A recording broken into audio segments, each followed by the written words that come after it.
Welcome to the Sales SOS podcast, where we answer your sales distress calls.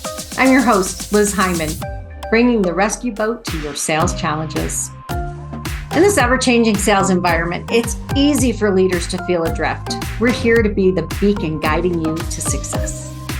Each episode, I'm joined by top sales experts and practitioners who have navigated this waters and come out victorious. Together, we'll uncover the insights and strategies that will help you hit your sales targets and grow your business. So if you're ready to turn your sales distress into sales success, you're in the right place. Let's dive into today's topic. Hi, I'm Liz Hyman, and this is the Sales SOS podcast. I'm here with your crew, Chris Bowen, Renee Bigelow, and Mike Simmons. And we've been talking in this little mini series about planning for the new year, about strategy and growth. And I want to get really practical right now. How do we set goals? Because I think this is where we get sloppy, right? We do what I call wagging, which, right, a wag is a wild ass guess, right? So we go out and we wag. And we wag our sales team. We just made up a wild number, pulled it out of thin air, go do it. And there's no basis. There's no process. There's no strategy. There's a number. And it often sounds like 10% growth. We're just going to 10% growth next year, just 10%. Just add 10% to everybody's goals. If that's not the best way to do it, then what is? How do we set goals? How do we realistically set goals? And I want to really, Mike, this is your chance to just get super practical. Chris, I know you're doing this every day with your team. Let's get as practical as we can get in this session. So, Mike, do you want to start? He's staring at me. If you're not with me on video, the look Mike just gave me could have melted. Melted. Wow. I can tell you what the mistake I made last year with one of the clients I'm working with is we attempted to set goals based on general managers of each functional lines, the functional companies, providing their perspective of what could be true. And it was because we were late in the process. This year we did it completely differently. We went back and said to their reps, hey, what do you think is possible that's out there? So there are a number of ways to go through the process of doing it. What my preference is to get a view, I want to look at it through one lens. One lens is, what does the rep think is real? What does the market or the data tell us could be real? What do the people on the finance side of the business believe needs to be real? And then what do we as a leadership team think is reasonable? And we take all of those things together and put those brushstrokes up. We can get a better view of what the goal of the business should be, rather than one person just kind of putting their finger up in the air and saying like, hey, you know what? I think we should grow by 10% this year. Yeah, I made that mistake with a client not too long ago where the CEO and I sat down and said, how much should these accounts be growing? And they didn't hit any of those goals. He was super optimistic, but at least it gave us something to work toward instead of just having a generic number. We were able to look at each account and say, what's the potential? Maybe we didn't hit it this year. Maybe we'll hit it next year. But what's the potential for this account? And part of that is something very tangible. Like if you sell something that each employee uses, then the number of employees that could use that is a tangible number you can measure. And if a third of the people that could be using it are using it, what's the chance of getting the rest of those people? So starting with some tangible things that are happening in that account, you can't just go, oh, well, let's just grow with 10%. Well, if they're already at 100% and using all of your products, how are you going to grow it by 10%? You can't. What other things should we be, thinking about that are really practical for goal setting? I'll add one. And this is also off often from the marketing side, but I think it impacts the sales side a lot too. Don't set meaningless goals, right? Like, I'll use marketing as an example. Internally, we will track things to figure out if there are chances for optimization or levers that we can press a little more, or if they're not working very well, right? But those are not goals, right? Figuring out, once you kind of figure out some of those things that really do work and what you're trying to get to as a company, there's something right in there that is the goal, right? It may be not a metric as far as like a percentage or conversion rate or something like that. It may be that you're working better together with another department. That might be like the top goal, whatever the goal is that the company's trying to hit, like what will make the most difference to get to that is the goal. That doesn't mean those other metrics don't exist. In marketing, you absolutely have to be data driven, but you also have to understand the limitations of a lot of that data. Like, I'll just give an example. I went into a company in the last year or two as email marketing has changed drastically with like Apple's privacy and others following suit, right? And they were still tracking, one of their top metrics they were tracking was email open rates. And I'm like, those are meaningless.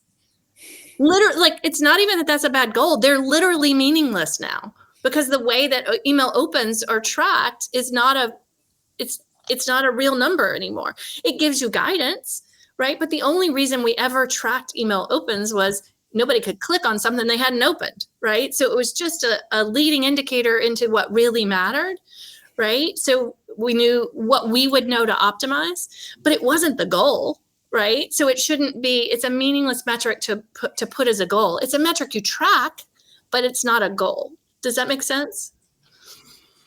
It provides context of some sort, right? Exactly. But it's not a goal. Even if you had somebody in charge of email marketing, you wouldn't put that as the goal, right? Like, because it's a meaningless number. Yep. Yeah. What other things should we be doing when we're setting goals? Well, I know we talked about looking back. I still think sometimes you want to look back and say, hey, how did we do this before and what worked, right? Like if you go into let's go about with the lazy, we need to increase revenue by 10%. And that's what we did last year. And so what we ended up doing is we said, we're going to increase this by 10%. We raised all the salespeople's quotas by 10% to align with that goal. And we didn't do any real view of, okay, well, did anybody hit those? Under what circumstances? What's our level of confidence in it? Those sort of things to be able to say, oh, well, hey, we found out nobody hit those goals because they were unrealistic to begin with. There were some headwinds. Let's say it was this year and we had some headwinds and some deals that we thought would close in Q2 or Q3 are still open in Q4. And we're hoping that they'll close now. Right. And we don't know whether that's going to work out, but we're chasing things based off of maybe not even doing our homework for the way it really should work, the way we should be looking at these things. So,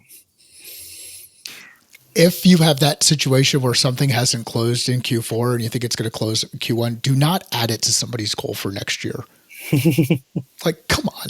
Like, what game are we playing when it comes to some of the setting someone's quota based on pipeline that's out there?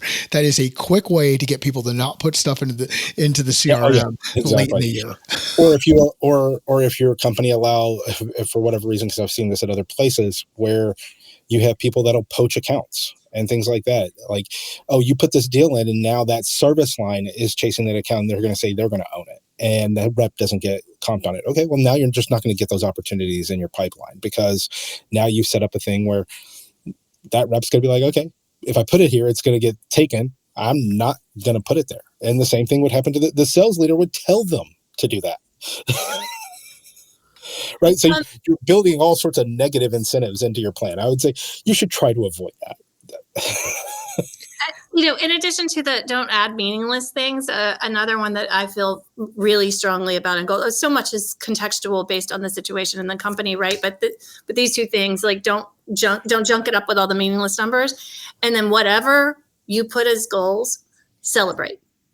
Yes. Celebrate incremental wins toward it, celebrate when you hit it, make it a big deal. Like, to me, that is the most underutilized piece of goals. I think as you're looking at goals, particularly when you're looking at sales goals, I think it's important to break them down.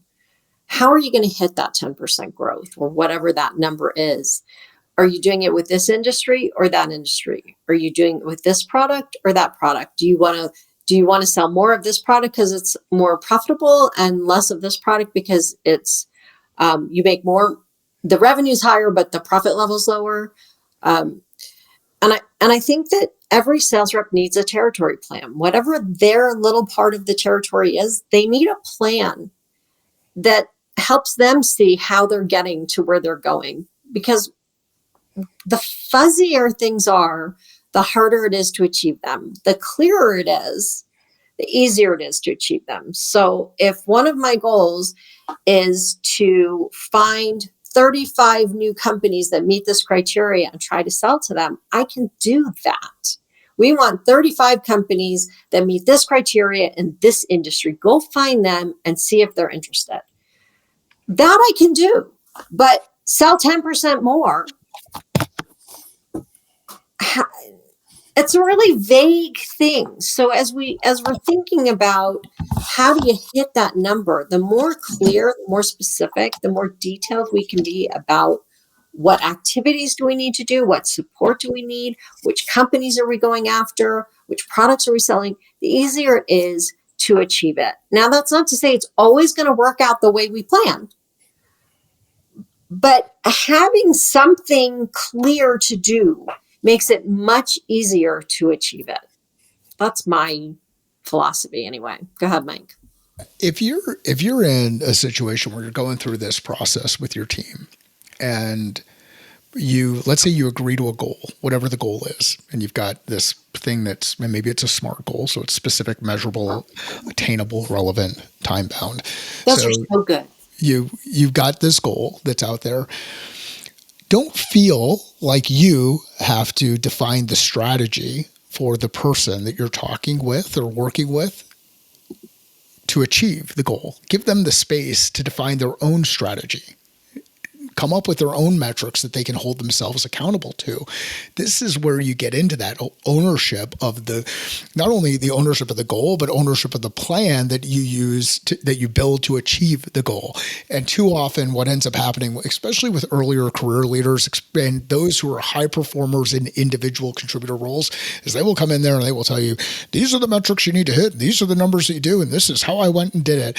And you're not them. They're not you. Like, give your team some space. You'd actually be surprised at how creative people can get when they start thinking about the area that they're operating in. One of the things we've talked a lot about in this session over the course of the past hour and a half so far or so has been the idea of like strategy, tactics, planning, engaging with customers, getting out there in the field. When you work with your team and you talk with the people who are in the field doing this stuff on a day-to-day basis and give them the freedom to kind of think different and be creative, you'd be shocked at how they actually lead self in that operating environment. Yeah. Well, it also enables us to support them better, right? So now they've said, this is how I want to do this. Now we can have a conversation. Great. What do you need in order to do that? What do you need marketing to do? What do you need me to do? What do you need accounting to do? What do you need to have happen in order to support you in achieving that? And it gives us a tremendous amount. You can also question, that looks a little low. What would we need to do to make that higher? That looks a little high. Are you sure that's realistic? Let's talk about it, right? It gives you a place to talk instead of just saying, here, go do this. And nobody wants to hear, go do this. I think it also gives you the ability for them to say, hey, here's an area where I know it's where we're going. Let's say it's something related to AI or something like that, but I don't feel like I have enough knowledge, depth, whatever.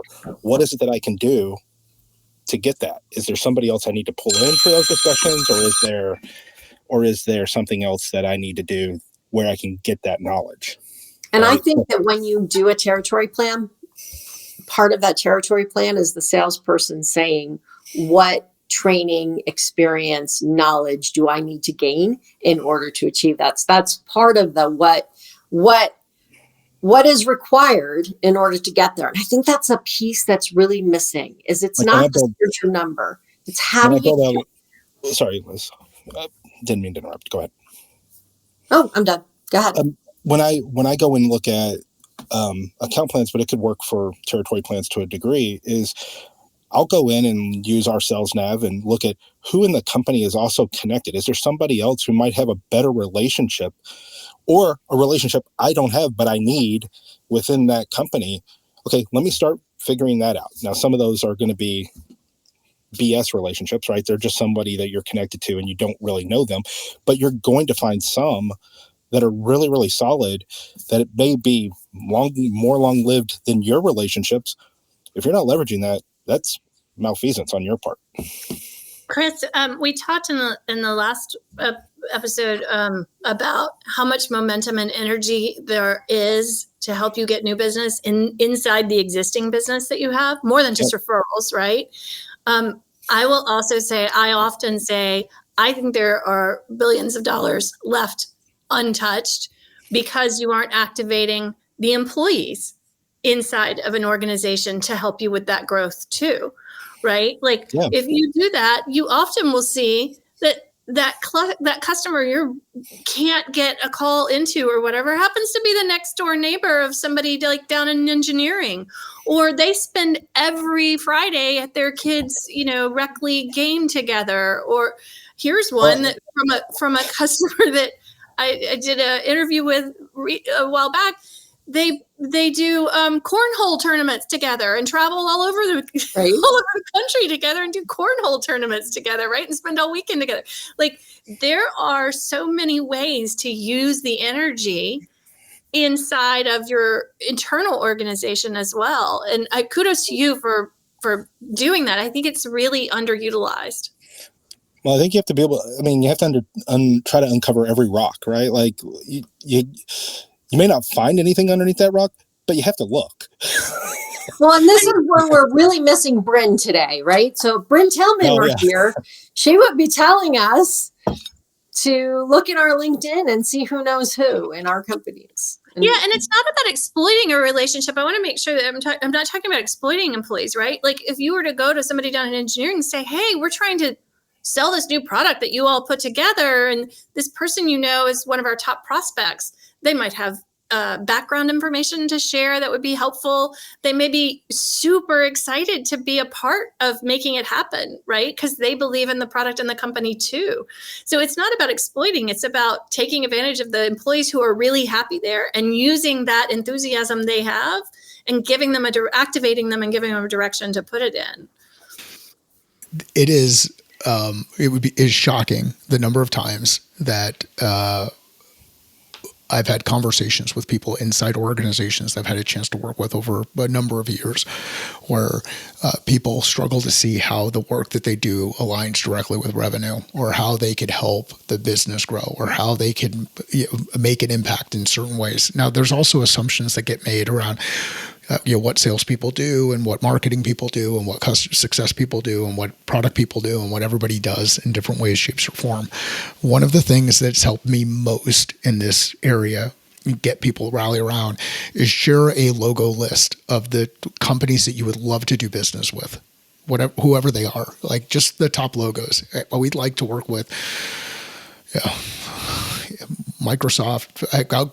I had this conversation with Sean just the other day. The New York Jets and the New York Islanders are two companies that we'd like to do business with from his perspective, because he's a fan of those teams. He didn't live out there like I did, but for whatever reason, he's decided to adopt the teams. When you share those logos with people, then they can start to think about, hey, this is how I interact with people around that group, or, oh, I use that product, or I do something, whatever. So when you share that broadly with the group, you'd be shocked at how many people will be able to rally around it, and it starts to become clear around, hey, I know somebody. Tell people what you're looking for, and you might be surprised on how quickly they can help you get it, because people, I believe at their core, still want to help other people. They want to help people solve problems. They don't want to create problems. So this is an awesome conversation to have. And it's not always a relationship, right? It's sometimes it's like they have knowledge. Like your New York Jets example, it could be like a super duper fantasy football person who happens to know and understand how the organization works because they live and breathe it, right? That person probably lives and breathes the New York Jets more than anybody in the sales department. And they can really, like, they could look at your proposal and tell you what you're missing, give you some tips on how to talk with them. Like, it's all forms of energy that you can activate, right? That's an awesome way to look at it. Think about that energy piece. And it's come up a couple of different times. Renee mentioned it earlier. The energy that gets activated. We're all looking for different ways to do it. And if you are part of an organization, you likely have the same email address domain, or your check comes from the same place. And this becomes a great way for you to work together as a team and be part of a team and engage as a team. Well, thanks, you guys. Any last thoughts? We were talking about setting goals, and I think this idea of identifying who your target market is, like who your target clients are, that is about setting goals and being. I think the other piece that came out of this is let's be really visible to the whole company about what our goals are, whether it's about target companies or something else, because you don't know what the different people in your team may know. Somebody in accounting may know something about engineering that you had no idea, right? So set the goals, be open, and work together. Yeah. I've got one thing to add to some of the conversation that happened around, and I think it's super interesting that we talked about account planning, and we also talked about territory planning. And some people will struggle with trying to kind of figure out how these all fit together. Think of, depending on your operating environment, but let's say we've got Bliz's bookshelf up there. One of those books could be the territory plan. And then within it, the chapter can be the account plan. And then the pages inside each of those chapters end up being your call plan. And then these become this, as people would talk about way back when, a book of business. There's your book of business that falls into your territory plan. Or if you're, depending on structure of organization, it might be the entire Encyclopedia Britannica. And yes, there used to be encyclopedias that would go on a bookshelf behind where Liz is sitting that you could go in and you could bring into your house and have all this knowledge there. So now you've got this encyclopedia, which might be your multiple territory plans that you have across an organization. You can start to simplify this approach. And if you simplify your approach to thinking about your territory, your accounts, your engagements with customers, your goals and objectives, and the alignment that you have across your team, it'll be amazing what you'll be able to accomplish as you shift into this next quarter, this next year, this next couple of years. I'd like to dovetail on that. And maybe, Liz, this could be a topic altogether to do soon, but y'all know I'm going to say something about culture here, but sales teams in particular respond, I think, the best to introducing this with some sort of excitement, right? You could come into a sales team and dictate these goals for next year, and I think it will fail in most cases, right? I mean, everybody's got families to feed, so some people will pull it off. But if you plan an offsite and you, like as Chris pointed out early, a couple episodes ago, how important it is to share the vision and make people excited and talk about some of the tools and the ways that you think you can get there before you ask them to go do this deep work on their account strategy and their territory strategy and their call plan and their whatever. If you got to go in and do all that extra stuff on top of the things that you're thinking about you got to do to close out the business this quarter, get them pumped. Sales teams respond really well to a very strategic offsite to get them ready for whatever these goals are. And I think what would go into a good sales offsite would be a great topic at some point. Let's do it. if you're thinking about sales kickoffs, listen to that. Like, don't design your sales kickoff based on the way a lot of people typically design their sales kickoffs. I think that could be a really, really interesting conversation around like good, bad, ugly when it comes to that kind of stuff, and how to avoid that. Yeah, I just think we should take our entire team down to Cancun and book every single minute that they're there. So they get there, they land, they spend the night, they get up in the morning at 7 a.m., they work until 9 o'clock at night and never get to see Cancun. Well, and maybe what we do is we just have people shouting at them from the front and just kind of beating them over the head in the same way that we could do in a virtual meeting like we do every other week. And we'll just keep pushing that stuff out there, because if we do it in person, it'll be received a little bit better. Let's not take advantage of the fact that they're together and they can actually engage with each other and have a little bit of fun. I think we'll have a really good time. You feed them good food. If there's one thing I know about sales, you have to feed them. You have to feed them all right, good well, food. let's wrap this up. This is our wish for you for the new year. We hope that all of you have a successful new year, and that you launch your new year effectively and you come out of it with what you and your team hope to achieve. So we hope we've been helpful in doing that, and we will see you in the new year in our next episode of Sales SOS Podcast. Happy New Year, everyone. Happy New Year. Happy New Year. Happy New Year. And that's a wrap of this episode of the Sales SOS Podcast. A huge thank you to our experts for throwing us a lifeline with their insights. We hope today's episode has equipped you to navigate the sales seas with confidence. Never miss an episode. Subscribe to the Sales SOS Podcast on your favorite platform. If you have questions, comments, or topics you'd like us to explore, join us live on LinkedIn every second Friday, or share your questions on YouTube or LinkedIn. Until next time, keep sailing towards those sales goals. I'm Liz Hyman, your captain here at the Sales SOS Podcast, saying smooth sailing and successful selling.